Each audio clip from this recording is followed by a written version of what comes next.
Alam niyo po mga kapatid, tayo po ay nagugulat po sa mga nagaganap. Amen? Ito lamang nakaraang araw, di ba?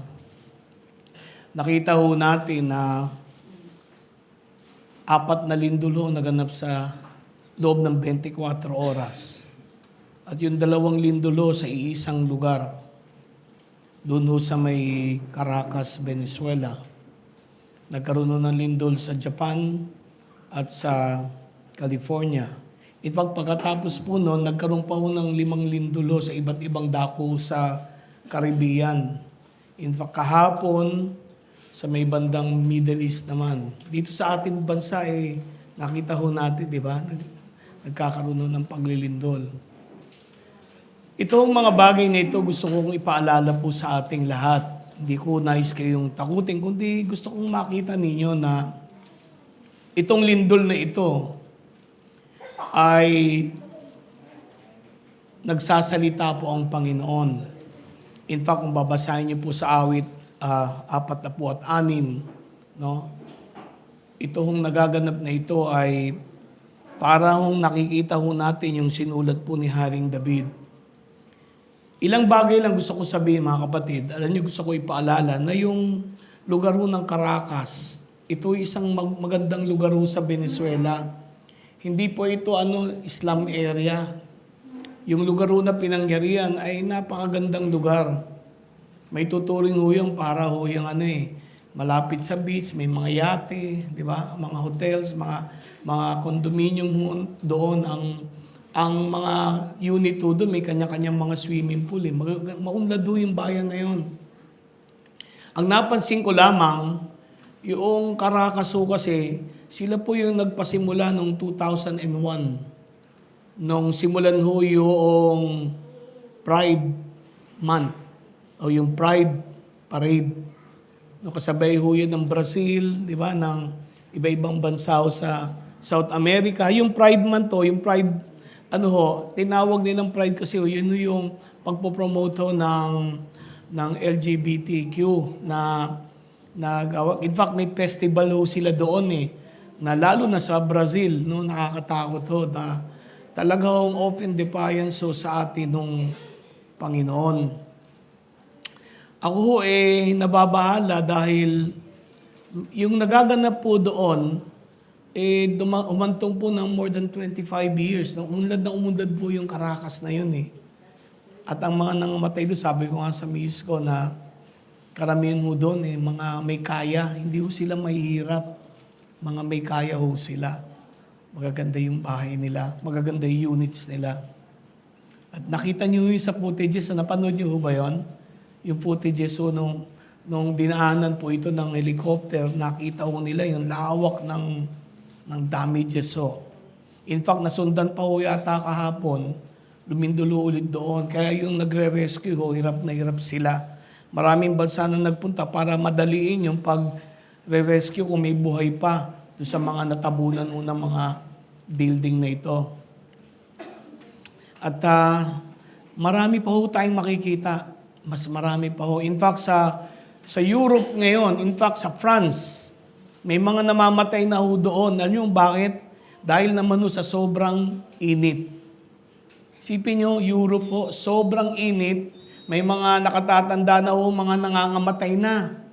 Kasi hindi nila kaya yung init na kagaya yung init natin dito sa Pilipinas. No? Many are dying there now because of heat wave. Dito naman, lindol. Tayo naman nagpapasalamat sa Panginoon kasi isang malaking super typhoon ay hindi pumasok sa atin, lumihis. Minomonitor ho yun ng US weather even Japan. Ang sabi na super typhoon. Pero by some miracle of God, ito ho ay lumayo. Hindi ba? Sino po nananalangin sa Panginoon? Kaya po ako madalas na nanonood ako ng mga tungkol sa weather para tignan ko ano yung mga nagaganap po sa ating paligid. So paalala po sa ating lahat ito, nagsasalita po ang Panginoon. I think yung bandang South America ay nangungusap ang Panginoon na magsisi po tayong lahat. Ibig sabihin, magbalik loob na sa Panginoon. At pangalawa, dito po sa ating bansa, ako po yung nababahala. Paalala po ito sa mga magulang. Ngayon lamang nangyari sa bansa natin na ang kabataan ay namamaril. Namamaril na ho sila ng kapwa-bata. In fact, hindi pa yun yung worst eh. Yung nakaraan, mga kabataan, dalawang batang paslit ni-rape yung isang kabataan. Dalawang batang paslit. Hindi pa high school. Ni-rape nila yung kapwa nila kabataan. Ano nangyayari? Kailangan, sabi ko nga sa miss ko, kailangan ng mga magulang maging mapanuri. In fact, dapat i-ban itong Roblox na ito, yung Gorebox na ito. Yung mga anak natin, masdan natin, bantayan natin. Kasi sinabi na ng Panginoon, sa huling panahon, magiging mapanganib. Bakit ito? Ang mga kabataan ngayon, hinuhubog ang isipan. Na sabi po na ibang psychologist na napakinggan ko, dinidesensitize ng internet natin, yung mga kabataan natin. Desensitize sa pagpatay, sa violence, sa mga sexual immorality, sa kung ano-ano. Kaya tayong mga magulang, bantayan natin. Natatakot ako para sa mga mananampalataya. Kailan tingnan natin yung mga anak natin. In fact, nakikisa ako doon sa panawagan na i-censure ang internet para sa mga bata. Dapat may certain dito sa atin wala eh. Sa ibang bansa kaya, sa China nga kaya nilang iba. Sabagay komunistang bansa sila, di ba? Dito sa atin napakalaya. Kaya tayo po ay manalangin para sa ating bayan. Let's really pray for our nation. Amen? Pray for this country. Sayang ang mga kabataan natin, yun po yung pag-asa natin eh. Kaya lang, ang nangyayari ngayon, pinababayaan natin na sila ay lasunin. Di ba pinag-usapan na natin yan? Hinuhubog tayo ng mundong ito eh. The world is molding us into its mindset. Ang mga Kristiyano po dapat bantayan natin, in fact yung ating mga sarili, na huwag tayong mahubog ng mundong ito. Kaya nga, be not conformed. Di ba? Bago natin papayagan. Amen? Kaya ito, it's a wake-up call sa bansang Pilipinas. Ilan pa kaya? Di ba buti nga, isang kabataang babae, napigil yun eh. Kung hindi naagapan yun. Yung batang babae, mananaksak siya. In fact, nakakatakot to, ina-advertise pa ng mga kabataan yung gagawin nila. Di ba yung namaril? Pinakita pa nila sa social media hawak nila yung baril na mismong ginamit nila para mamaril doon sa Visayas. So, in fact, hindi pa Maynila Visayas. Imagine niyo yun, di ba? Mas laid back sila doon sa Maynila. Nakakatakot baka ito ay mag-trending sa mga kabataan natin. Amen?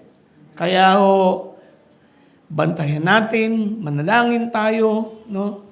Lalo na sa mga mananampalataya, tayo we must all be on guard. Because the devil is seeking to kill, to steal, and to destroy. Amen? Mahal ng Panginoon ang mga taong ito, ang mga kabataang ito.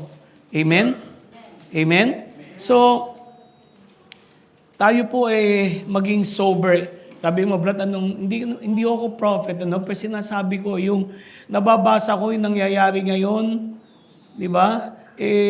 Malapit nang dumating ang Panginoon. Amen? Malapit nang dumating ang Panginoon. Let's be serious. Sa Venezuela, sabi nila, baka hindi bababa sa 100,000 ang madidiscover nilang namatay. Hindi biro yun. Amen? Okay. So, sabi ko, tamang-tama, pinag-uusapan natin itong mga isyong ito. Nung nakaraang linggo, pinag-usapan po natin yung isang katotohanan na ang isang mananampalataya ay wala na sa kapangyarihan ng kamatayan. We are no longer under the power of death. Amen? Ako talaga siguro sasabihin nyo, extreme ako dyan, pero ang lagi kong sinasabi sa akin sarili, ang buhay natin bilang mananampalataya ay nasa kamay ng Diyos. Amen? nasa kamay ng Panginoon. Yung kamatayan ho, hindi na siya ang magdidikta sa atin. Hindi na ho. Our life is hidden in Christ. Amen? Kaya wala tayong takot Brad, lilindol, baka lumindol. Wala ho tayong takot. Kasi alam natin, yung buhay natin ay nasa kamay ng Diyos. Amen? So, hindi na tayo namamatay. Hindi na ho tayo namamatay. Ano nangyayari sa Kristiyano? Yun ang pag-uusapan natin ngayon. Hindi ba kayo nagtataka? Bakit ang mga Kristiyano nun, hindi sila takot mamatay, hindi sila takot i-persecute, hindi sila takot alisin lahat ng kanilang karapatan, pahirapan sila, i-torture sila, hindi sila natatakot. Bakit to? Kasi meron silang kaalaman, pagkaintindi, na ang nakakalungkot, hindi na alam ito ng maraming mananampalataya. At yun ang tungkulin ko bilang kapatid ninyo. Yung lahat ng mga bagay na ating nadidiscover, natututunan, ay dapat maibahagi sa ating lahat. Amen?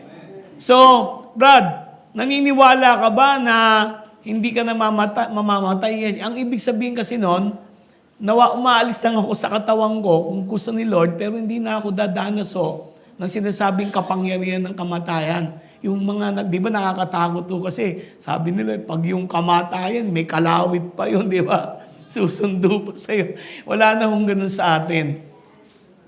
Ngayon, saan napupunta ang mananampalataya? So pag-uusapan natin ngayon, ang tungkol sa isang lugar na pinaniniwalaan ng mga Hudyo at pinaniniwalaan ng mga maraming Kristiyano nung unang panahon na kung tawagin po ay Seol.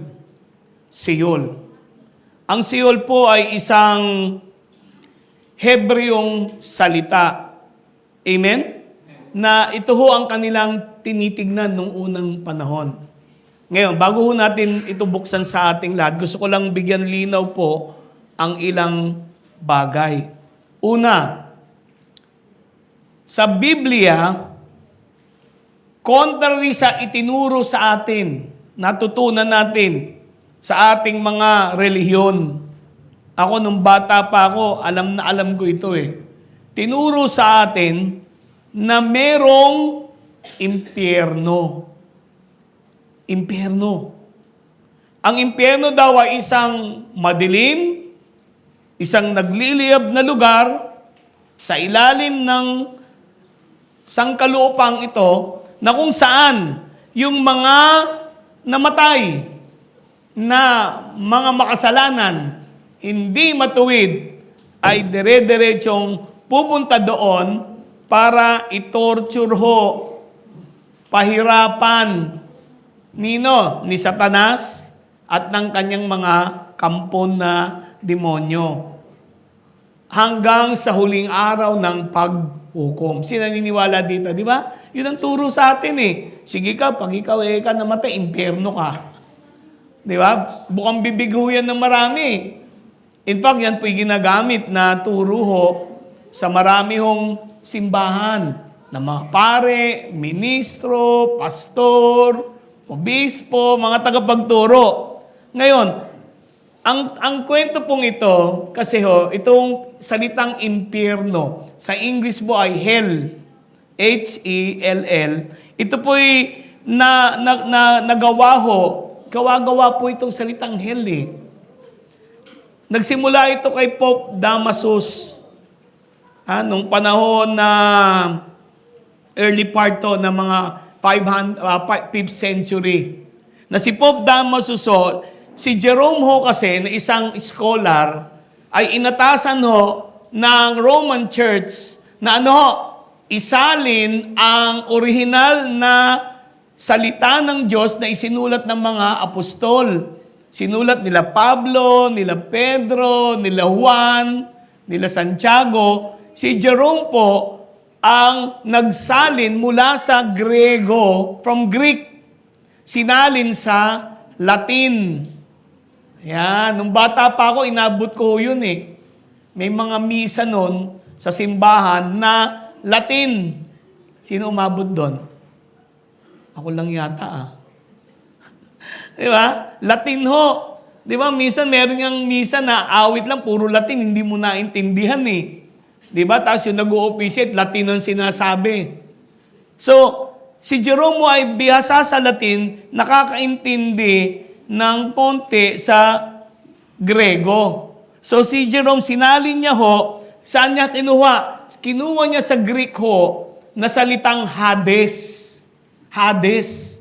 Yung Hades po, ay galing po sa Sheol. Kasi yung Sheol at Hades ay parehas po ng pagkahulugan. Ang problema ni Jerome, nung isinalin niya sa Latin, yung Hades, imbis na i-retain niya na salitang Hades, ay ginamit niya ang salitang Infernus. Yung Infernus po sa Latin, ang ibig sabihin ay underworld. Isang daigdig sa ilalim ng lupa. Infernus. Amen po? At ang malungkot to, nung isalin po itong Latin na ito, na Infernus, nung 12th century, sinalin po ito, naging ang salita po ay Hell. Hell Hell, ang ibig sabihin, isang malalim at madilim na lugar sa ilalim ng lupa. Hell. So, doon nauso yung salitang hell. Amen po?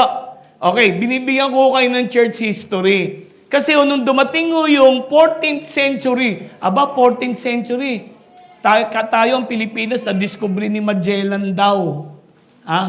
Na-discover daw ni Magellan, nilalagyan ko na ng daw Kasi kung nakakaintindi ko kayo ng kasaysayan, hindi ko tayo na-discover ni Magellan. Kinonquer tayo ni Magellan. May Pilipinas na nun, may trade na tayo, may gobyerno na ang mga tribu natin. So, ang nangyari po noong 14th century, lumitaw si Dante. Ayan. Mga bata, alam niyo to? Si Dante Alighieri. Isa hong manunulat. Hindi lang siya manunulat, manunula. Sumusulat siya ng mga tula. At si Dante po, devout Katoliko siya. Ang ginawa ni Dante Alighieri, gumawa siya ng tinatawag na Divine Comedy. Sumikat yung sinulat niya tungkol sa hell. So si Dante Alighieri, ang ginawa niya, dahil ang hell isang madilim lang naman, yung original, madilim na lugar, ang ginawa ni Dante Alighieri, gumawa siya ng isang kwento na yung hell ay may mga lugar-lugar. Di ba? Pag chismosa ka, yung dila mo hinihila habang panahon. Pag namboboso ka, yung mata mo. Di ba? Ganun Di ba? Kung mamamatay tao ka, nananak sa kasasaksakin ka habang panahon, mararamdaman mo. Yun ang ginawa ni Dante Alighieri. At si Dante Alighieri din ang gumawa ng purgatorio. Tingnan niyo po kinikwento ko po in fairness po, yung kwento ni Dante Alighieri, kumbaga sa panahon natin, nag-viral. Sumikat sa buong Europa. So lahat binabasa si Dante Alighieri at dito sumikat to na sabi ni Dante Alighieri, ang impyerno ay isang lugar na madilim, apoy, ando si Satanas at ikaw ay pahihirapan ng walang patumangga. Amen po?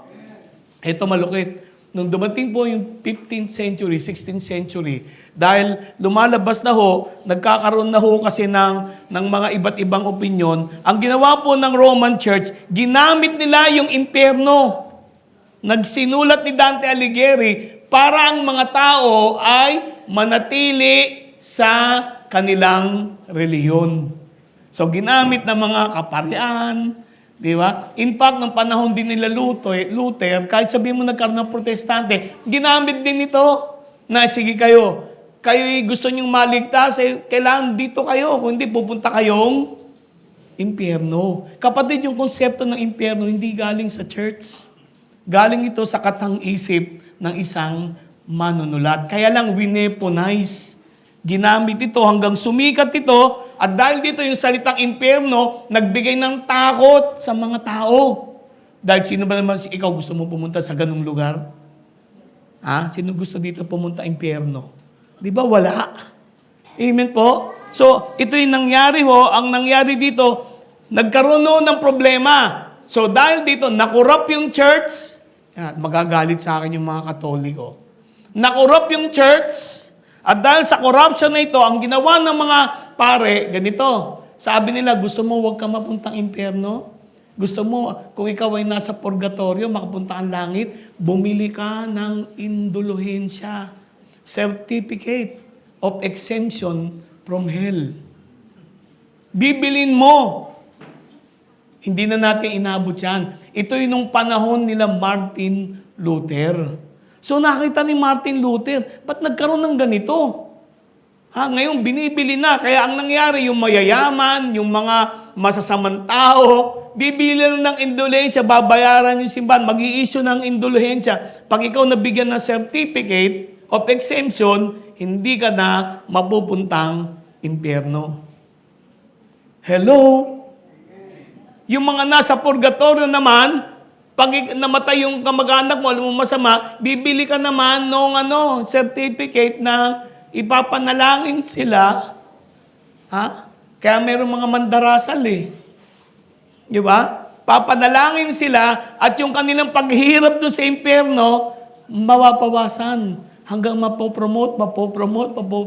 Bili ka ng bili ng certificate na yon, yung taong yon, hindi naman kasi masamang tao, nasa purgatorio, mapupuntang langit. Nakita ni Martin Luther. Kaya naging protestante si Martin Luther. Tinawag na protestante kasi nagprotesta siya. Ipinaskil niya sa pintuan ng simbahan yung kanyang protesta na bakit may ganito, bakit may korupsyon na yung mga masasamang tao pupuntang langit kahit na sila'y napakasama, bibili lang ng indulhensya. Nauso na rin doon yung mga padasal, pagtirik, kung ano-ano. Hello? Ano po ibig ko sabihin? Yung turo ng Biblia ay natakpan ng tradisyon. Natakpan ng mga ritual. Nawala yung mensahe ng mabuting balita. Ang malungkot lamang dito mga kapatid, yung hell na ito, hindi tinanggal nila Martin Luther. Binili nila yung kwento na ito. Amen po. Hindi ko din hindi natin masisisi, mga kapatid natin, dahil noong kakaunti lang ang nakakabasa ng original na Griego. Amen po, kukunti lang Amen? Sila Martin Luther, hindi naman Griego yun Naku niyo po ibig sabihin, nagre-rely sila sa Latin Vulgate, yung Latin na Biblia. Yun ang ginagamit at saka sa English na Biblia. Amen po? So, hindi ito binura, hindi ito pinalitan, at dahil dito, yung konsepto, yung biblical na konsepto sa original na dila ng Grego, nung isulat ito, ay nawala yung tungkol sa afterlife. Ibig sabihin, yung kalooban ng Diyos ay napalabo nila, napalitan ng mga maling paniniwala. Amen po? Yung salitang Sheol wala akong binabanggit doon na apoy. Yung salitang Sheol, isang madilim na lugar, isang dako na kung saan ang mga namamatay ay napupunta doon. Ito po'y sinulat po 66 times. Yung salitang Sheol, nasa Old Testament. Kasi hindi pa naman Grego yun Tama? Yung lumang tipan ay salitang Hebreo. 66 na beses sinalita yung salitang Sheol na lugar na pinupuntahan ng mga namamatay. Sa New Testament naman, 10 beses sinalita ang salitang Hades kasi Grego. Pero wala sinabi na hell. Wala hell, wala infernos, wala impyerno. Yung impyerno sana okay, kaya na-corrupt yun Wala ganon sa original na salita ng Diyos. Amen po? Ngayon, ano issue mo, Brother Harry? So, kailangan balikan natin yung lumang tipan at bagong tipan. Pero ang pinakamaganda, balikan natin yung tinuro mismo ni Jesus. Amen po? Pero babalikan natin to, hindi sa salitang English, babalikan natin to sa salitang Grego para maintindihan natin. Amen? Okay, tingnan natin Luke 16:19 to 23. Dito makikita nyo kwento ni Jesus tungkol sa mayaman at isang mahirap na lalaki. Amen po? Yung mayaman at yung mahirap na pulubi, ang pangalan ay Lazarus ay namatay. Namatay. Amen? Amen po? At nung mamatay sila, nagising sila parehas. Yung isa, nasa sa dakong paraiso kasama si Abraham. Yung isa naman, nandun sa dakong madilim at naghihirap. Amen? Amen po? Gusto ko lang po intrigahin kayo. Ito, intriga ito. May tatanong ako sa inyo. Gusto kong kunin ng opinion ninyo. Ito ho bang talinhagang ito ni Jesus? Tungkol kay Lazaro at sa mayaman na lalaki. Ito ba'y kwento lamang o totoong nangyari? Ito ho ba ay parable lamang o tunay na event? Anong tingin niyo mga kapatid? Yung kwento ng mayaman na namatay at yung kay Lazaro na namatay, ito ba'y kwento lamang o totoo itong nangyari? Ano sa tingin niyo? O, ikaw, Brad, ano? Totoo o hindi? Pero totoo nangyari yan. Totoo. Kasi may parable, mayroong proper name. May proper name. May mga sinabi siya. Oo. Yan kasi tsaka wala nakalagay parable. Wala nakalagay parable siya, bro. Okay, diba? Okay. May pangalan eh. O, sino pa may opinion? Sino sasabing, ikaw anong tingin mo ba? Totoo hindi?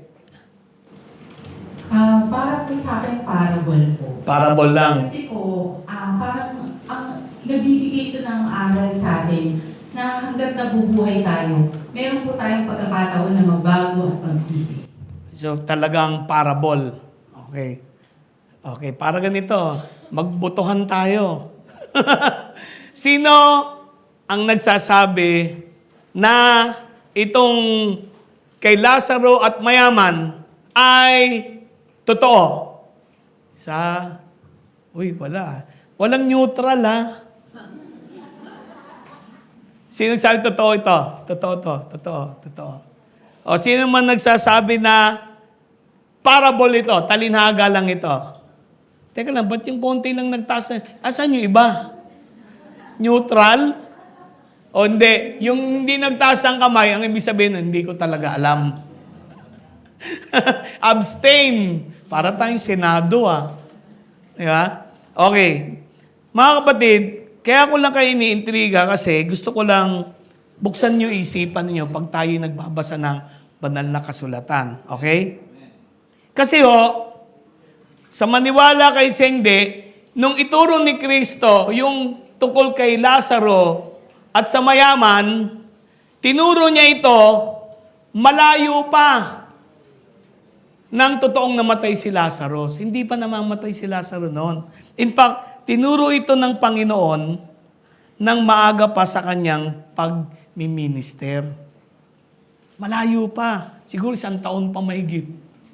Tinuro na ni Kristo yung parable ng mayaman at ni Lazarus. Kasi si Lazaro namatay, malapit na si Kristong parusahan eh. Malapit na siyang ipako sa krus eh.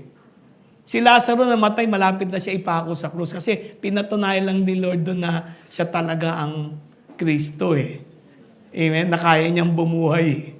Di ba? Ng mga patay. Amen po? Amen po? Pero, yun nga ang kwento. Ang issue daw dito, bakit gumamit si Kristo ng pangalan ng tao? Tama? Nagkwento siya eh. Merong isang mayaman, gumamit siya ng pangalang Lazaro. Amen po?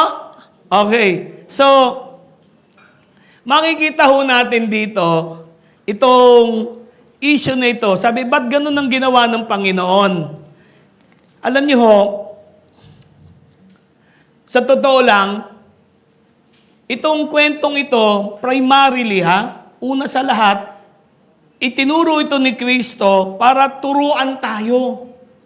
Para turuan tayo. Although itong parable na ito lang yung parable na sinabi o kwento ni Kristo na gumamit siya ng pangalan ng totoong tao. Alam niyo, naiisip ko nga siguro nung nagkikwento si Kristo tungkol sa mayaman at sa mahirap na ito, andun si Lazarus Buhay pa siya Naku niyo po, ibig ko sabihin, sino ngayon lang ito na-realize? O, di ba? Sa totoo lang, sino amin? Ngayon yun lang ito naintindihan.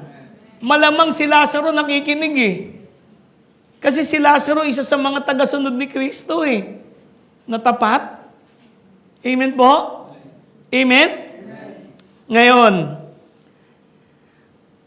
pwede ba si Jesus Christ, kaya niya ito kinento, parang nag-prophesy siya, na bago pa mangyari yun, parang nagbigay na siya ng isang propesiya, na si Lazaro, pag namatay, bubuhayin niya. Di ba? Amen po? Naku niyo po ibig sabihin? Pwede kayang prophecy po ito, pero itong issue, wala naman talaga nakakaalam. Amen? Kasi ang importante, ito yun ang importante, kasi itong debating ito, matagal to. Pero ang importante dito, baka ma-miss natin, yung maintindihan mo, yung kwento, kung bakit ito kwento ng Panginoon, at para saan niya ito kwento. Amen po?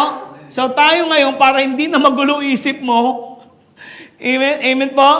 Para mawala na yung alinlangan sa isipan mo, ang importante ngayon, pag-aralan natin, ano ang konteksto ng kwentong ito. Kasi pag naintindihan nyo yung kwento nito, lalalim ang ating pananampalataya. Lalawak ang ating pangunawa, hindi lang sa buhay na ito, kundi sa buhay pagkatapos nito. Amen po? Amen po? So, yun ang layunin ko. Ikwento sa inyo ang konteksto nito. So, yung issue kung totoo ito o hindi, pabayaan na natin yun sa mga scholar. Tama?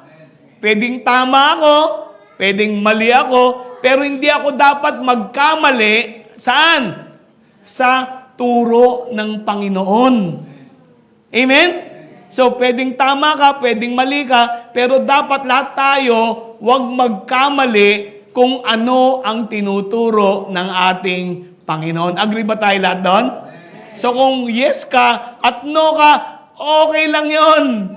Ang importante, dapat tayong lahat nakakaunawa. Ayos ba?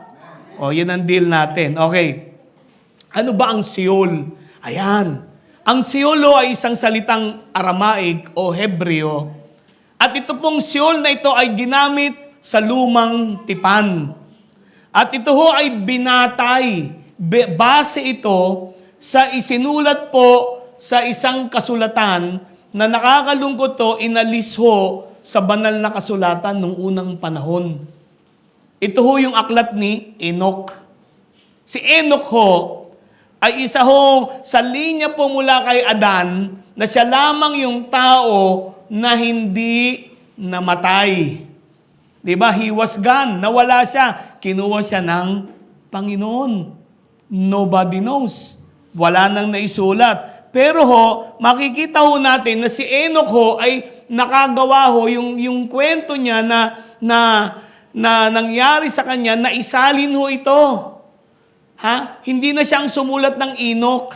Sinulat po ito ng ilang mga manunulat batay sa oral tradition. Ano yung oral tradition? Yung mga turo na hindi na isinulat, isinalin sa bibig. Hanggang ito ay nagpasa-pasa. So yung Enoch na ito, yung first book of Enoch na ito, ay bumuo ng isang pagkaintindi ng lahat ng mga Hudyo noon. In fact, hanggang ngayon. Kasi lahat sila'y naniniwala na merong lugar na pinupuntahan temporarily, pansamantala, ng lahat ng namatay. Mabuti at masama. Lahat ng mamamatay na tao ay pupunta doon. Bakit? Kasi aantayin nila yung huling paghuhukom. Yung last judgment. So yung paniniwala ho sa afterlife, yan ho ay taglay ng mga Hudyo. Alam nila na pupunta ka sa lugar na yan. At sa kay Enoch ho, in chapter 22, nilista ni Enoch, kaya ko lang ito kinikwento para bigyan kayo ng pangunawa ng mga Hudyo. Hubugin tayo, hindi do sa sinulat ni Dante Alighieri na isang katang-isip. Ito'y batay po sa isang sacred writing na ancient ho, bagamat hindi kinanonize, ito po'y pinaniwalaan ng mga Hudyo for thousands of years hanggang ngayon. Amen? So doon po sa chapter 22, kasi alam ko hindi nyo naman ito mababasa. Kaya ako na lang ang nagbabasa. At pagkatapos, sinishare ko sa inyo para maintindihan ninyo at meron tayong kaalaman. Amen po? So sabi dito ni sa Sheol, ang salitang Sheol pala, sabi ni Enoch, ay merong 4 na lugar pag namatay ka. 4. 4 na lugar para sa tao at isang lugar para sa mga anghel na pinarusahan. 4. At isa, so 5. Amen po? Ang Sheol kasi, ang salitang Sheol, ibig sabihin, ito po isang lugar na nasa kailaliman, madilim. Bakit? Hindi sinisikatan ng araw. Walang buwan, walang bituin. It's a dark place that all go to. 4 na lugar. Ang unang lugar ho, sabi nila, ay tinatawag po nila isang lugar. Sa 4 na yon, yun lang ang lugar na maliwanag. At yung lugar na yon ay merong spring of water, may tubig. Ang tawag nila dito noon, paradise. At itong lugar na ito, ang pinupuntahan ng mga nangamatay na matuwid. Sila yung sumusunod sa kalooban ng Diyos. Amen? Amen po? Yung nakita, yung sinabi ni Jesus, na yung namatay, yung mayaman at yung mahirap na ito, nakita nung mayaman na si Lazarus ay nandun sa lugar, sabi nga sa kandungan ni Abraham. Abraham's bosom. Amen? At dun sa lugar na yun ay may tubig. Bakit? Sabi ng mayaman, maamang Abraham, baka pwede, idut-dut lang yung daliri ni Lazaro at itapat lang sa aking bibig. Isipin nyo, sa totoo lang, yung bang isang patak ng tubig, may ibisan yung uhaw mo? Sino dito gustong uminom ng isang patak na tubig? Amen? Ba't ko kinikwento to? Kasi para mabuksan yung isipan nyo, ano ibig sabihin nito? Amen? Amen po? So it's a bright chamber na merong spring of water. Ibig sabihin, komportable sila sa lugar na yon. Doon daw pumupunta yung matuwid. Tapos, meron pang 3 lugar. Yung 3 lugar, madilim. Walang apoy. Pero, madilim. At itong Sheol na ito, wala doon si Satanas. Wala doon impyerno. Wala doon yung mga demons. Kasi, ang nagbabantay ng Sheol ay anghel. Ang pangalan ay Uriel. Si Uriel po is one of the archangels na siya yung guardian of the afterlife. Hindi na tinuro sa atin yan eh. Amen po, binura ho yun eh. Si Uriel, kasama siya ni Michael, ni Gabriel, ni Rafael. Amen po? So, yung pangalawang lugar daw, isang lugar ho, na madilim at nakakaramdam ng pasakit yung nandoon. Sino yung mga nandoon? Sila yung mga tao na hindi naman violente, hindi mamamatay tao, hindi naman sila mga magnanakaw, hindi sila violent sa kanilang buhay. Sila'y okay naman, kaya lang, ano yon? Hindi sila wicked, pero hindi sila matuwid sa harapan ng Diyos. Moral sila, yan yung sinasabi ni Kristo eh. Magsalita ka lang sa kapwa mo, para mo nang pinatay. Hindi ka mamamatay tao, pero chismosa ka. Mapanlait ka. Mapanira ka. Hindi ka nagnanakaw sa bangko, pero nandudugas ka rin. Nanggugulang ka. Nandadaya ka. Sila yung mga taong may relihiyon. Sila yung mga taong nasa simbahan. Nagbabasa pa nga ng Bible yung mga yan. Member pa nga sila ng church. Pero pupunta sila doon. Bakit? Kasi hindi sila totohanang matuwid. Namuhay sila, ito kwento sa Enoch. Sila po yung mga nangamatay na nung buhay pa sila, hindi nila tinuwid yung kanilang mga pagkakasala at pagkakautang sa kapwa nila. In short, namatay silang may atraso. Kaya nga sabi ni Kristo, magpatawad kayo. Parang tahimik kayo doon. Namatay sila na may mga pait, may mga masasamang hindi sila nakapag-ayos. Yung may mga nagawa sila sa kapwa nila, hindi nila tinuwid, hindi nila inayos. There was never a retribution. Amen po? Amen po? At ang sabi dito, doon sila nilalagay. Walang apoy, pero sila'y nakakaramdam ng pasakit. Ano ibig sabihin? Natotorment sila. Bakit? Kasi yung lugar na yon, pinapakita sa iyo yung mga ginawa mo. Kaya pala sinabi, after it is appointed unto men once to die, and after that, the judgment. Doon pa lang, ito pakinggan nyo pag namatay ka, pupunta ka sa isang lugar, doon pa lang yung judgment nagsisimula na. Kaya lang, ang problema, pagdating ng final judgment, yun na yung kahinatnan mong final destination kung saan ka. May naintindihan kayo mga kapatid? Amen? Kaya pala yung mga Hudyo noon, nililinaw nila na bago ka mamatay ka na, ayusin mo lahat. Kaya pala yung mga mananampalataya noon, ganun din. Mahirap yung mamatay na, problema, hindi mo na alam kung anong araw ka di ba? So mabuting nabubuhay ka ng maayos, matiwasay, mapayapa. Kaya pala sabi, mamuhay kayo na mapayapa sa inyong kapwa. Huwag pasaway. Walang nag-amen doon. Huwag pahirap. O ba't tahimik tayong lahat? Yun yung pangalawang lugar. Ito yung pangatlo. Yung pangatlo, yung lugar naman ng mga pinatay. Yung mga namatay ng walang hustisya.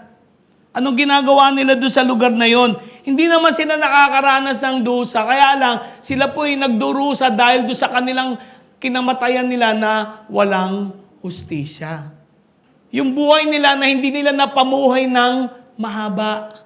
Nang yung na-reach na yung pinaka-tatanda sila, yung mga ganun, di ba? Mamamatay ka na lang dahil sa naghihina na lahat ng mga parte ng katawan mo, may bumigay ng pyesa sa iyo, yung mga ganun. Wala sila yung pinatay.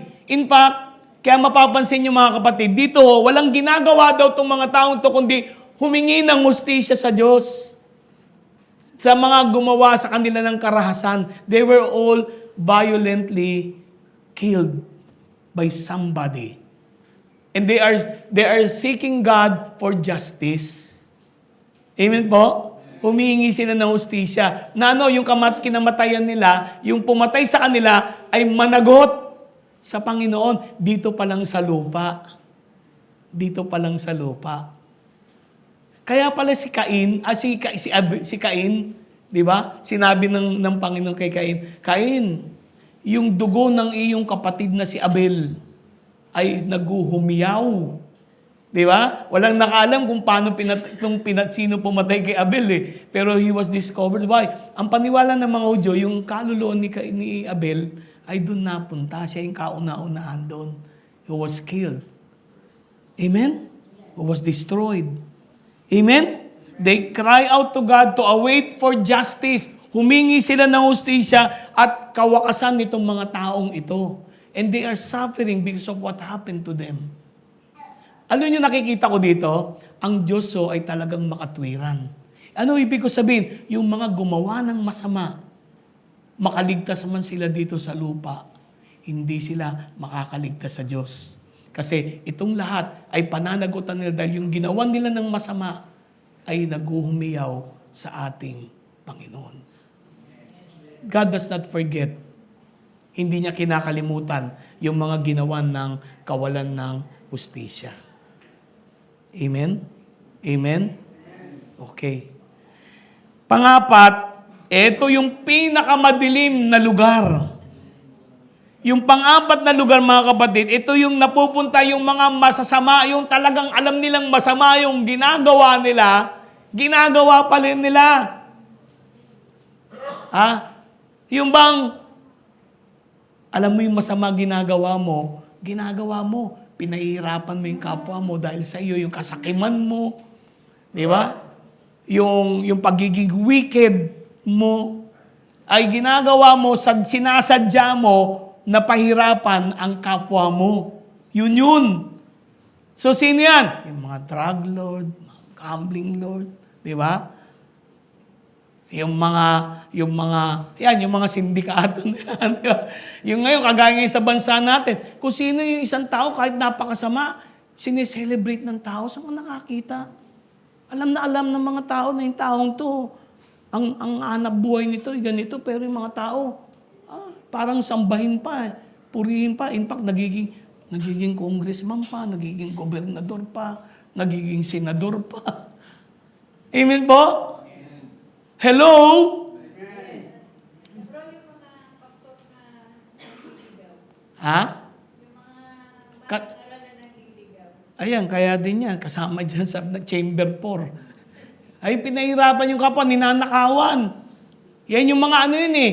Sister, yan yung tinatawag ng Panginoon ng mga wolf in sheep's clothing. Sila yung mga asong gubat na nakadamit ng tupang sabi nga, tupang maamo. So, ibig sabihin, ito yung wicked. Mga taong consciously, alam nila, ito yung mga scammer. Amen po? Yung mga con artist. Amen po? Kaya mananagot sila. Doon ang lugar. Madilim mo ito. Ito itong problema dito. Extreme Sabi nga, torture. Kasi doon sa lugar na yun, inuukil-kil yung mga pinagkagagawa nila. Hindi sila hinihila-dila, pinutusok ang mata. Hindi. Yung kanilang isipan, ang lahat ng kasalanan nila, idinidiin sa kanila, pinapamukha sa kanila. Itong soul na ito, hindi pinaghaharian ni Satanas. It is a place occupied, andun pa rin yung ano ng Panginoon. Ito po yung natawag nating chamber ng retribution ng Panginoon. Wala doon si Satanas. Wala doon yung mga demons. Amen po? Amen po? Basta yung number 4, ito yung kompleto. Walang patumangga, walang pakundangan. Kung makagawa ng kasalanan sa kapwa ay walang habas. Yan, kagaya ng mga illegal loggers, di ba? Illegal miners, daan-daan na mamatay, di ba? Yung mga sakim. All of this. Kaya wag na kayong magagalit sa mga politiko. Kasi may pupuntahan sila. Ang judgment sa Panginoon, ang justice sa Diyos. At sasabihin ko sa inyo, hindi kinakalimutan ng Panginoon lahat ng pinaggagawa natin dito sa ibabaw ng lupa.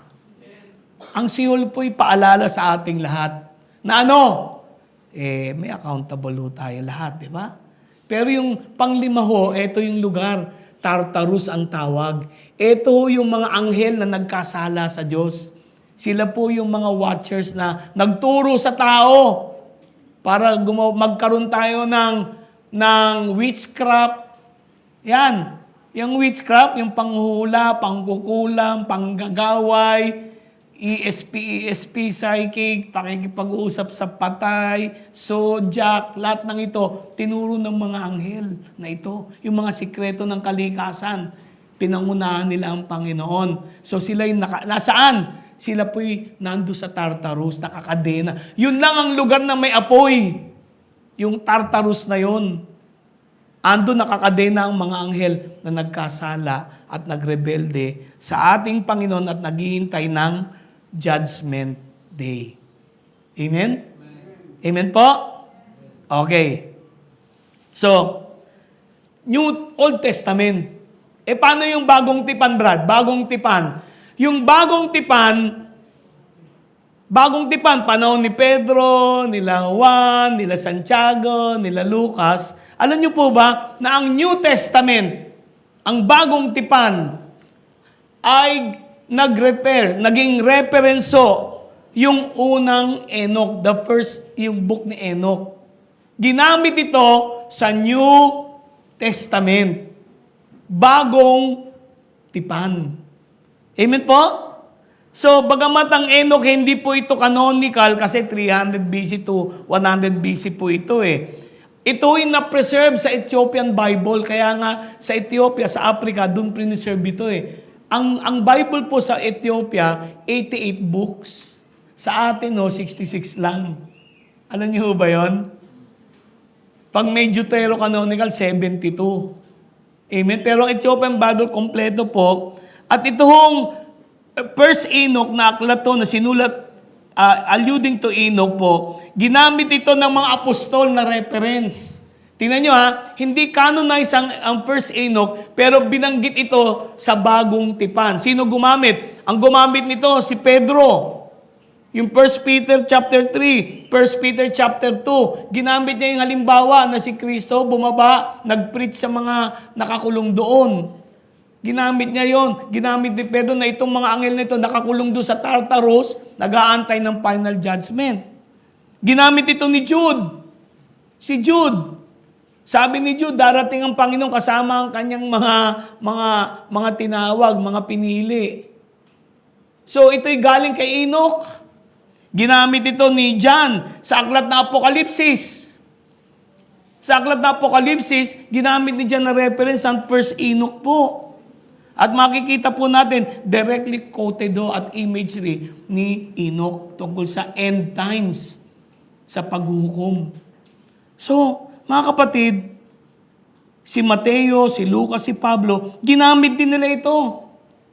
So, halos lahat sa New Testament, ginamit pong reference ang First Enoch. So, ano po ibig ko sabihin? Kasi obvious po na ang mga apostol ni Jesus, mga Hudyo to yun, at even ang ating Panginoon, familiar sila sa aklat na isinulat na ito, yung First Enoch na ito, at familiar sila sa Seol, sa isang lugar na pinaglalagakan. Ano po ibig sabihin? Ang ating nung Panginoon, familiar ho siya. Ginamit niya yung kwento ng mayaman at ni Lazarus na mahirap na namatay, ginamit niya ito batay ho sa Enoch na may lugar ho na pinaglalagakan ng lahat. Hindi po sila sama-sama doon. Kasi sabi niya, yung mayaman, ando sa lugar na naghihirap. Sa sobrang hirap ng mayaman, sabi niya, isang patak lang. Maisa ng ang apoy na ito. Yung word pong fire is a metaphorical word, hindi literal. Kasi how can you quench the thirst with one drop of water? So ito yung metaphorical lang. Ibig sabihin ng mayaman na yon, sobrang hirap niya. Sobrang hirap niya, parang apoy. Para siyang sinisilaban. Sinakara sa para kang sinisilaban. Pag may kasalanan ka, di ba? At natumbok ka, pag para kang sinisilaban. Di ba? Di ba? Ganun ho yun. Amen? May naintindihan ho kayo mga kapatid? Amen? So, itong parable ng ating Panginoon, itong kwento niyang ito ay warning. Ito'y warning sa lahat. Na ano? Na yung pamumuhay mo dito sa ablupang ito ay merong eternal, may consequence pagkatapos. Parang tahimik, ayaw niya yata niyong tanggapin yan, ha? Ha? Yung ginagawa ko dito sa lupa, kapatid, may pananagutan yan sa Diyos. Hindi ho tayo makakatakas. Akala nung iba, nagpapatiwakal sila para takasan yung mga pinaggagawa niya dito sa mundong ito. Hindi ka makakatakas kasi pagkatapos dito, meron kang paglalagyan. Nobody can escape God's divine judgment. Hebrews 9:27, it is appointed unto men once to die, and after that, the judgment. Kaya pag namatay ka, you will enter into judgment. Mag-aantay ka lang ng final judgment. Kaya lang meron ka ng paglalagakan. Amen? Amen? Okay. So, tingnan natin itong lesson na ito. Alam ko may mga tanong kayo eh. Mamaya sasagutin ko. Pero tingnan muna natin itong lesson ng ating Panginoon. Okay, ano-anong mga lesson nito? Ano-anong mga matututunan natin? Una, lahat ng tao ay meron lang isang physical na buhay. Isa lang. Amen? At lahat tayo mamamatay. Yung iba mabuhay, kala mo walang kamatayan eh. Di ba? Hello?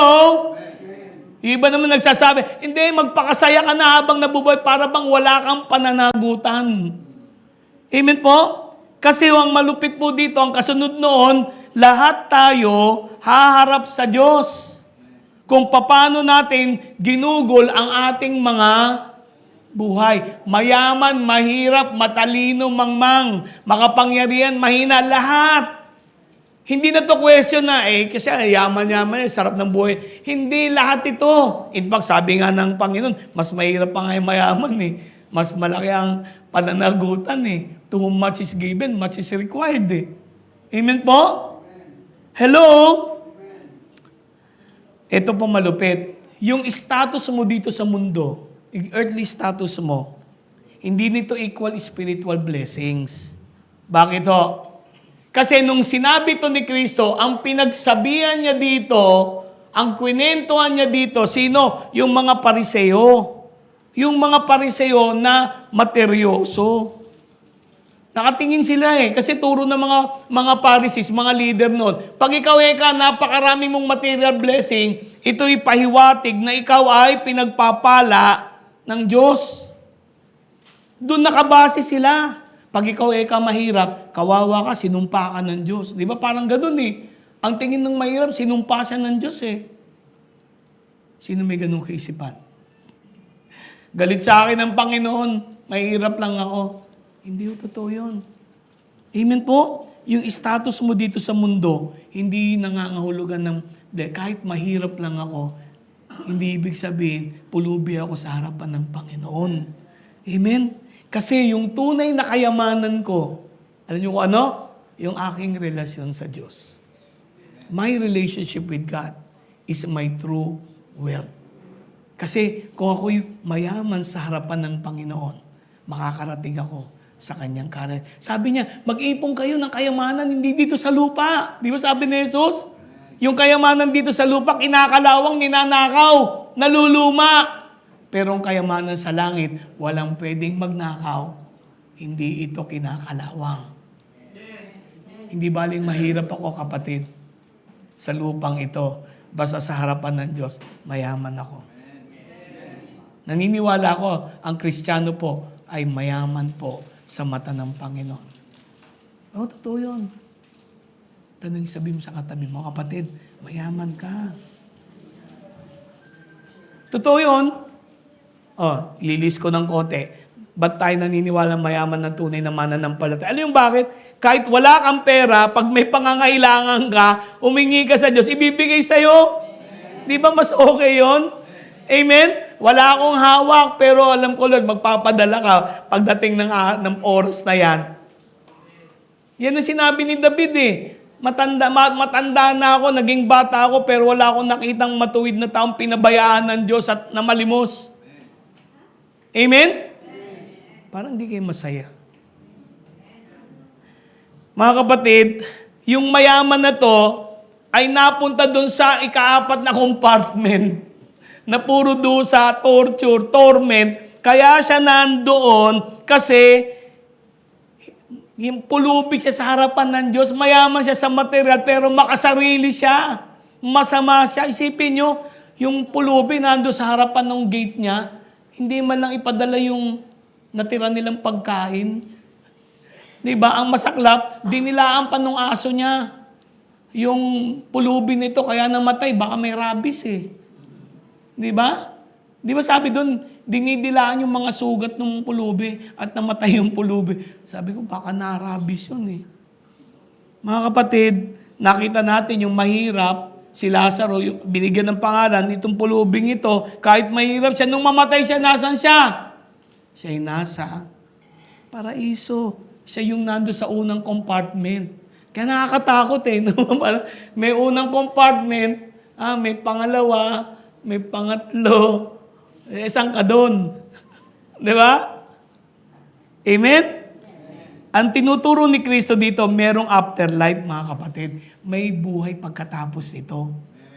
At yung buhay pagkatapos ito, yun yung pananagutan natin lahat ng pinaggagawa natin dito sa mundong ito. At mag-aantay tayo ng huling paghukom. Ang problema lang, yung judgment na ito nagsisimula the moment na pumikit ka sa mundong ito. It will start. Amen? May naintindihan kayo?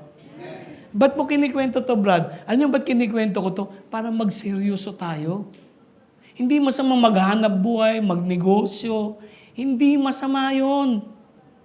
Pero huwag niyong kakalimutan, lahat ng ginagawa natin dito sa lupa, may pananagutan tayo sa Diyos. Huwag mo sabihin, pastor ka, exempted ka.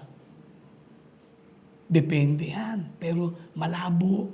Sasabihin mo, yun nga sinasabi ng kapatid natin, paano yung mga nangkokon, nang-uonsi ng, mananagot yan. Amen? Amen?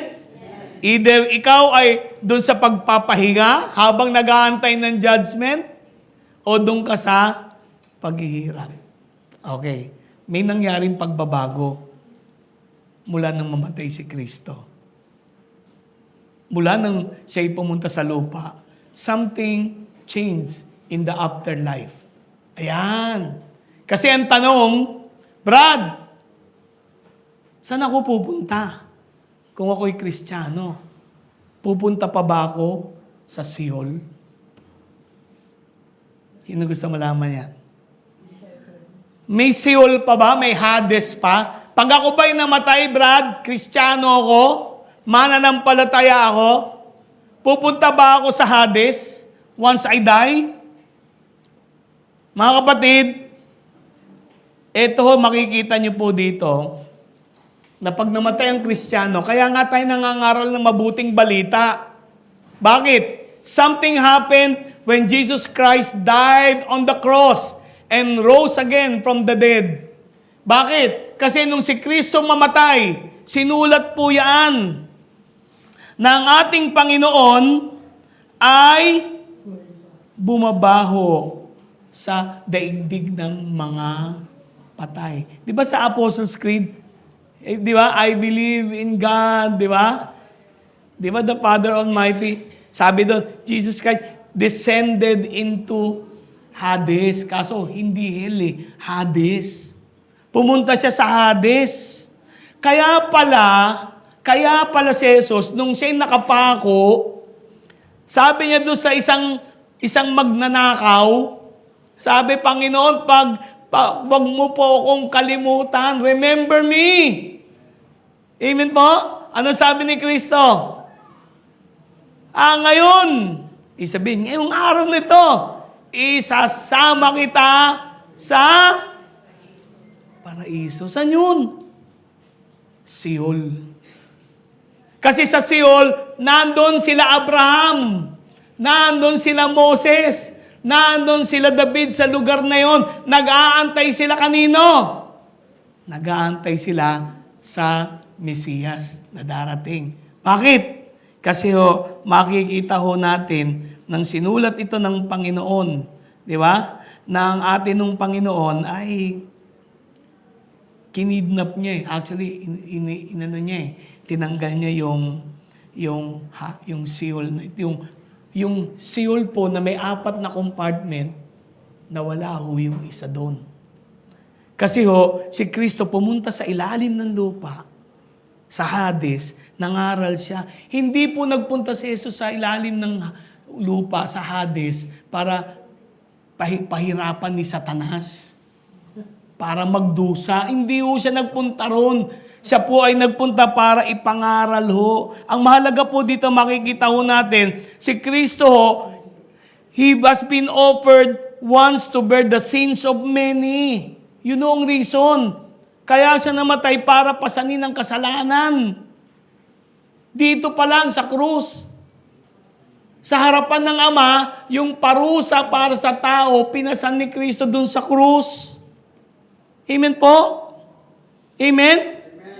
At makikita ho natin dito na si Kristo, permanente na sinira niya ang kapangyarihan ng kamatayan. Kaya nga sabi sa Revelations 1:8, nung magpakita siya, sabi kay John, I am the living one, I died, ako'y namatay, and behold, I am alive forevermore. Dinugtungan niya yun, I have the keys of death and Hades. Nasa akin ang susi ng kamatayan at ng Hades. Ibig sabihin, wala na ito. Yung kamatayan, wala nang kapangyarihan. At ang Hades ngayon, hindi na ito kontrolado ang buhay ng sangkatauhan. Meron nang nangyari. Amen? Kaya sabi sa Efeso, therefore it says, when He ascended on high, He led a host of captives. Meron siyang pinakawalan nung siya'y namatay mula sa mga lugar ng buhay. When He died, Jesus Christ, when He rose, meron siyang pinakawalan. Sino yung pinakawalan niya? Sabi dito, He had also descended into the lower regions of the earth. Doon siya. Siya'y bumabaho upang pakawalan ng mga nakakulong doon. Sila Abraham, sila Moses. Wala pa akong nakakapunta sa presensya ni Jesus nung hindi pa siya dumadating. Amen po? Nung hindi pa siya namamatay at hindi pa siya nabubuhay, nandun sa ilalim ng lupa. Kasama ng 3 compartment, yung paradise. May naintindihan kayo? Amen? So, when Jesus Christ ascended, eto na yung bagong destinasyon ng mga mananampalataya. Lahat ng nakay Kristo ay may bagong kapatid ako, kaya wala ho sa akin kung i-cremate ka o elevate ka. It doesn't matter. I will not go into Hades. Wala na.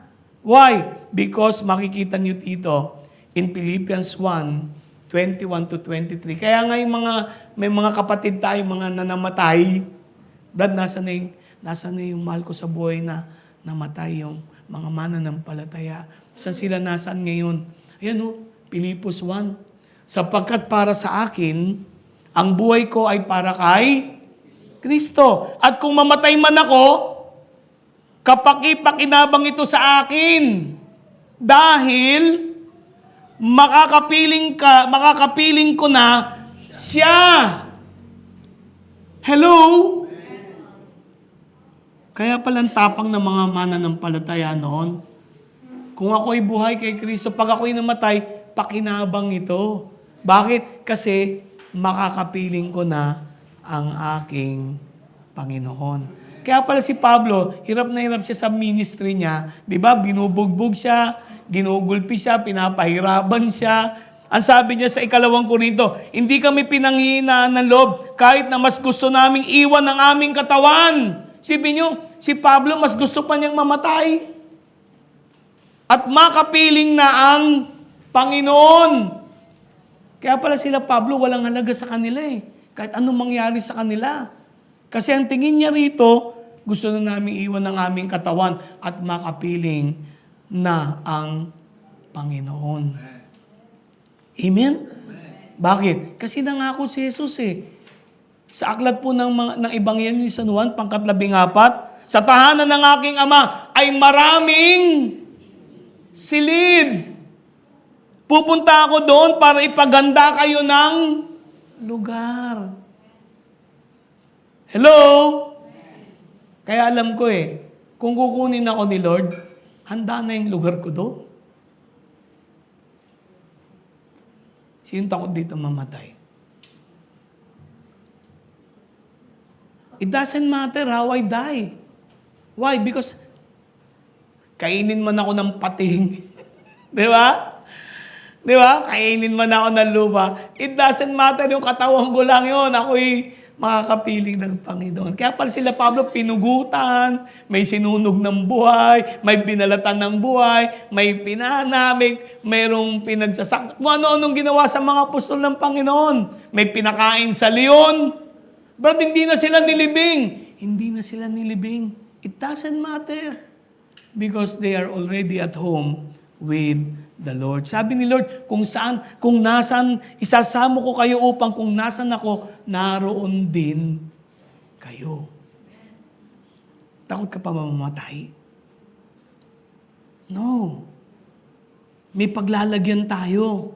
Ano paglalagyan ko, Brad?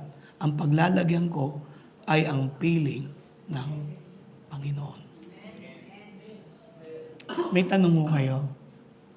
So tayong mga Kristiyano noon, yun ang paniniwala nila. Totoong merong afterlife. Totoo yun. Ang tanong lamang, sasama ka ba kay Lord o hindi? O may tanong kayo, alam ko. May tanong kayo. Brad, ayaw nyo magtanong eh. Ako na lang magtatanong. Brad, hindi pa ako perfect eh. May mga sablay ako eh. Pag namatay ako, makakarating ba ako kay Kristo? Yes. Bakit? Hindi ka naman niya kukunin na hindi ka handa eh. Sabi ng Bible, He who began a good work in you will be faithful to complete it. Siya na nagsimula ng mabuting gawa sa iyo ay tapat upang kumpletuhin ito. God is so good. May hustisya ang Panginoon. Ang kagandahan ng sa mananampalataya, ba't ako pupunta sa piling ng Panginoon? Ano yung bakit? O, sino nakakaintindi? Brad, hindi pa ako perfect, pero ba't ako makakapunta sa kanyang piling? Kasi hindi niya ako kunin na hindi ako handa. Pangalawa, kaya ako pupunta doon, hindi naman dahil sa aking sarili. Ako'y pupunta doon dahil ano? Dahil kay Kristo. Dahil sa ginawa niya. Amen? Hindi na ako parurusahan ng Panginoon. Wala na akong iniintay na judgment. Alam niyo, nakalagay sa Bible, yung judgment seat of Christ. Hindi na judgment yun eh. Ang tawag doon, reward na lang eh. Kung ano magiging position mo pagpunta niya dito sa lupa, pag tinayo niya yung kaharian niya dito for 1,000 years, baka sabihin siya, oh, ikaw Brad, naging tapat ka, gagawin kitang mayor ng Quezon City. Ikaw na magiging mayor ng Plaridel, o gobernador, o ganito. Buti na lang walang eleksyon pagdating ng Panginoon. Amen po? Amen? May naintindihan kayo? Mga kapatid, may afterlife. Kaya yung mga nauna nating kapatid, tatanungin nyo, Brad, palagay mo, saan napunta nanay mo? Hindi na kay Lord. Sinabi niya yun eh. Amen? Namatay nanay mo sa sakit. Paano ba tayo mamamatay? How you die, it doesn't matter anymore. Amen? Because all people die. Maganda lang sa hiningo. Lord, kung makukunin mo, maganda yung natutulog na lang. Ayun, maganda talaga. Di ba? Pero hindi lahat ganun eh. Amen po? Ba't kayo tahimik pag pinag-uusapang kamatayan? Wala nang kamatayan ng Kristiyano. Hindi na ako namamatay. Lumilipat lang ako ng tirahan. At isang araw, yung aking kalagayan doon sa piling ng Panginoon, bibigyan niya ako ng bagong katawan na hindi na mahina, hindi na nabubulok, hindi na namamatay. Sino ngayon masaya bilang Kristiyano? Ano yun? Ang daming benefit ni Lord. Ano? Yung iba nakikita ko parang malungkot eh. Yung mga ka-senior ko, may tanong ka, Mau? Anong tanong mo? Pastor, paano po yung mga pinanganak na namatay? Kalooban po ba yun ng Panginoon? Saka yung paano po yung mga pinatay naman, yung mga binaril, yung mga namatay sa trahedya? Saan po sila nabuo? Yung una yung pinatay ho, di ba sa apat na compartment, kapatid? Meron doon, di ba, yung pangatlo, yung mga pinatay. Andun sila, naghihintay sila ng paghukom. Ang problema doon sa mga pinatay, kung Kristiyano yung pinatay, kung mananampalataya yung pinatay, hindi pa rin siya pupunta sa Seol, doon pa rin siya sa piling ng Panginoon. Ha? Ibig sabihin po, may soul pa rin po. Yung soul doon sa mga taong wala kay Kristo. Yung wala ho kay Kristo, nasa Seol. Amen? Amen po? Naintindihan nyo? Pero lahat ng Kristiyano, kahit paano ka pinatay ka, namatay ka, na-aksidente ka, whatever it is, you go to be with the Lord. Kaya nga tayo nangangaral sa mga tao para makaiwas na doon. Dahil yung pinaka-shortcut papuntang langit, isa lang. Sino? Si Jesus. Siya lang yung shortcut na. Yung mga batang namamatay, walang problema, hindi sila nagiging tiyanak. Hindi kailangang binindisyon niya. Hindi sila nagiging tiyanak. Kaya sabi nga ni Kristo, ilapit niyo sa akin yung mga bata dahil para sa kanila ang kaharian ng Diyos. Ang kaharian ng langit para sa mga yan. Wala naman silang kaya nga sila, tsaka hindi naman sila nagiging anghel, ha? Sabi, magiging kirubin yan, magkakaroon ng ulo lang. Siya nakakita, anghel, ulo lang, may pakpak. Walang katawan. Nakakatakot kaya yun. Hindi, sila po ay, we don't know. Marami tayong hindi alam at marami tayong malalaman pa pagdating ng panahon. Paano mga batang ito? We don't know how they will fare, but I know they will be with the Lord. Hindi sila nawawalan ng lugar na yun. Amen? Lalo na kung anak ng mananampalataya yun. Walang problema. At kahit hindi anak ng mananampalataya, they go to be with the Lord. Amen. O may tanong pa kayo? Merong afterlife. Sa Kristiyano, wala ng Seol. Amen? Teka lang, paano yung Kristiyanong nagpapariwara ng buhay niya? Yun ang isang tanong na dapat isettle niya sa sarili niya. Totoo bang Kristiyano siya? I cannot answer that. Siya mismo alam niya. Kaya tayo nagpapaalala sa mga kapatid, sa mga kawan ng Panginoon, sa mga nasa gawain. Kaya nga ang mga pastor, mananagot talaga eh. We must share this truth. Amen? May natutunan mo kayo ngayong maga? Ha? Sinong payapa na ngayon dito?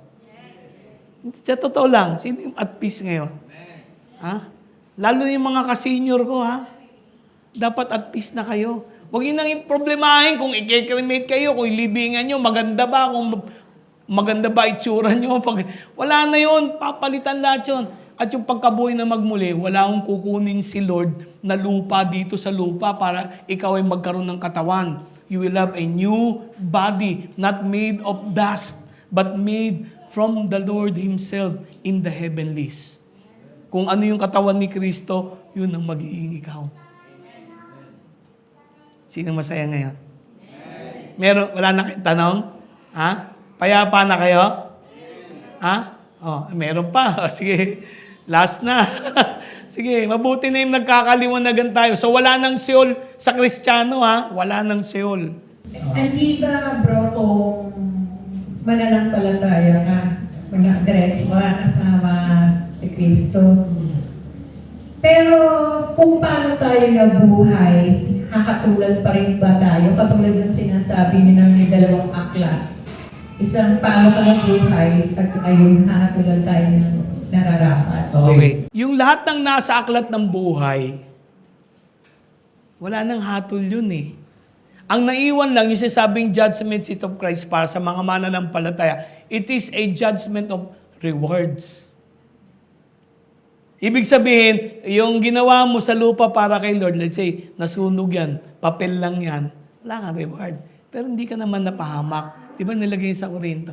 Hindi ka naman mapapahamak. Kaya nga tayong mga Kristiyano, lahat ng ginagawa mo kay Lord, dapat gawin mo ng buong puso.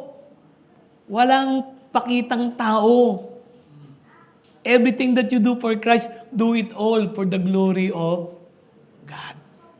Naintindihan niyo? Kaya nga naniniwala ang paglilingkod sa Panginoon, voluntaryo. Hindi ka bayaran. Amen? Amen? May naintindihan kayo? Alam nyo, pag alam natin to, lahat tayong maglilingkod na kay Lord. O ba't walang nag-amen? Gagamitin ko yung talento ko, gagamitin ko yung kakayahan ko, kasi alam ko itong katotohanan ito. Amen? Hindi ko kailangan sumikat, pero gagawin ko para kay Lord. Palagay ko, susunod ito, marami na magbo-volunteer nito. Kaya yung yaman mo, yung lakas mo, ginagamit mo para sa Panginoon, lahat yun naka-record. Yun na importante kay Lord. At ginagawa mo yun ng buong puso mo. Kahit anong sabihin ng iba, wala yun. Ang mahalaga, si Lord, alam niya. Amen? Amen? Amen. So, ang saya-saya. Sino nakangiti na ngayon? Wala nang siyol sa mga mananampalataya. Meron na lang tayong paraiso. Yung paradise na yon, wala na doon sa ilalim ng lupa, nasa piling na ng Panginoon. Amen?